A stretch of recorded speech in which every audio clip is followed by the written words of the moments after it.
When we were first making our way towards the houseboat in Alleppey, we had only a vague idea of how the backwaters look like in Kerala, including the aquatic plant life and the village communities that live around it. So, when we were introduced to our Captain Jaidas for a trip of 2 nights, we were simply not ready for the adventure ahead of us.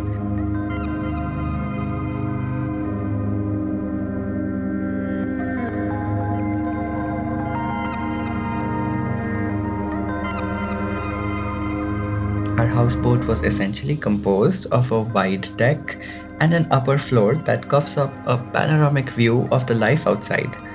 The hallway acts as the main artery connecting all living spaces, so we made sure to not clutter that region.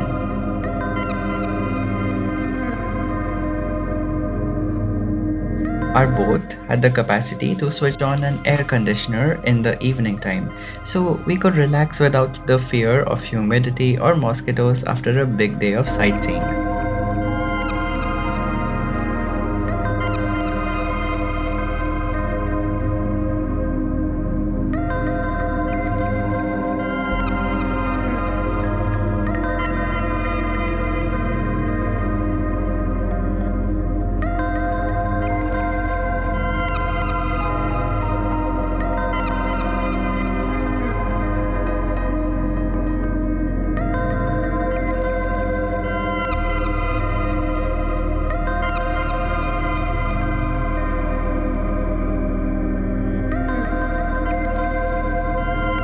We, of course, had ample opportunity to take a walk outside when the boat was at a port along the journey. Our first big surprise, apart from the glittery waters and eager flocks of birds, was the lunch menu itself. When we saw the lavish spread, we honestly forgot to breathe. These are the times we feel really grateful to be where we are to experience what we do. And in this instance, my favorite lunch items were the sour beetroot chutney and a bony fish called karimin, which was actually caught by our in house chef at the back.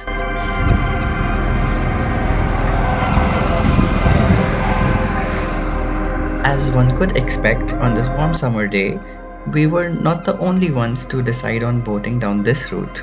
So we came across multiple tour boats like ours. I believe ours was the best one, of course, especially with our experienced captain who skillfully charted the way around these other boats and ships.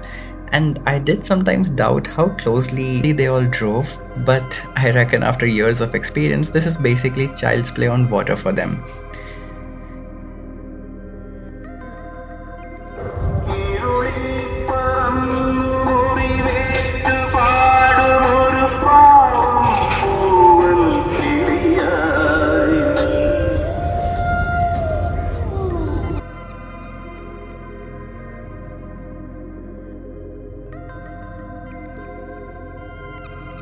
We could spot some holiday homes and family cottages around very well maintained gardens, many of which bordered the boating route.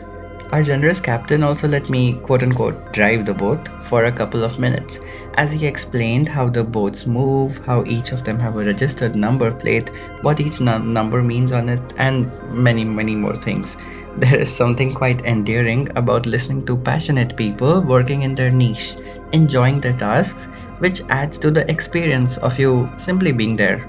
And for us, the voyage was relaxing, exciting, and full of good food at the same time.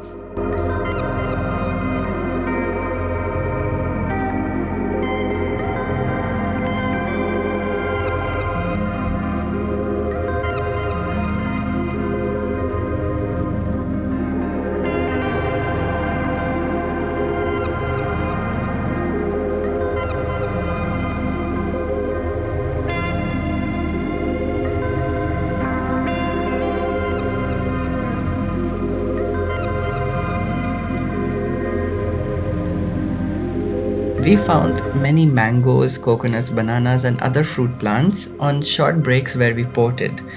More interestingly, along the route, our captain kept pointing us towards small plastic bottles hooked on coconut trees that produced this fermented alcoholic beverage called toddy. It tasted sweet and sour at the same time and also carried a very peculiar floral scent. I will say this one is a rather acquired taste. That does not stop us from finishing the full bottle though.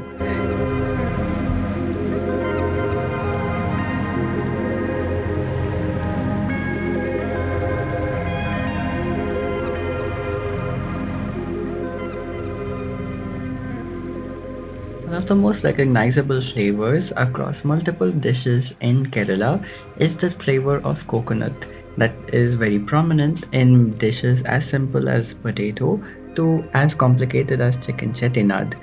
And this, with a fresh hot chapati, makes for an excellent dinner. For our second day, we decided to challenge ourselves and wake up at 6 a.m. for a canoe boating. We aimed to see the sunrise, but honestly, just waking up that early felt like an achievement. We had a local guide, Inderjeet, ferry us down a small river channel where we could spot many birds, frogs, and fishes under giant water hyacinths, which themselves are super heavy unexpectedly. But we could have a closer view of them as compared to the houseboat itself.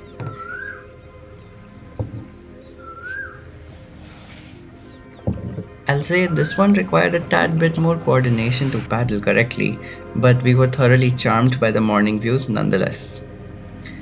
A special note of appreciation for our chef who ensured we tasted everything on board, as half the ambience of our adventure was powered by the delicious food on the table. After most meals, we even found ourselves so stuffed and satisfied that we needed to have a walk around and even just to come back to our homeostasis.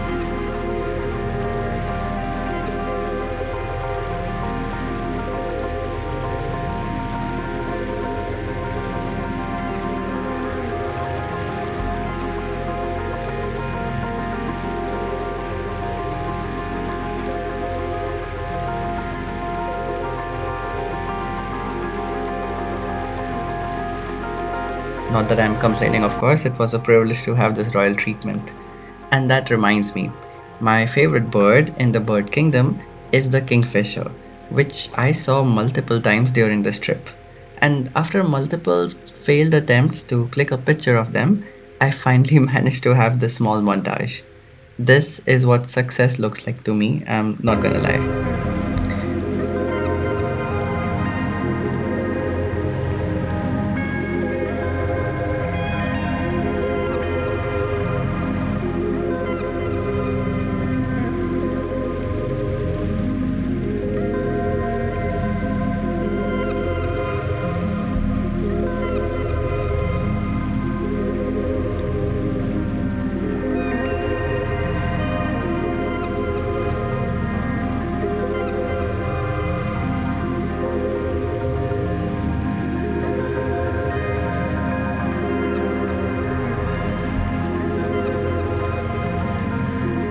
From one of our exciting exploits, we even managed to bring back a coconut for our captain to dehusk, so we could sit on board, sip the juice, and enjoy the views. The sweet taste of victory. How else could I ever explain this feeling?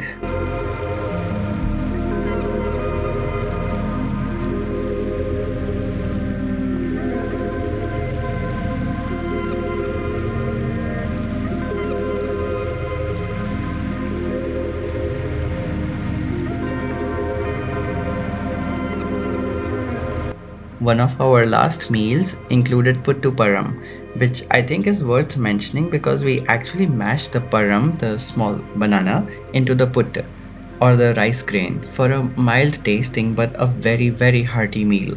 And the fact that we got to try so many new things practically all on board makes this a very eventful and memorable cruise.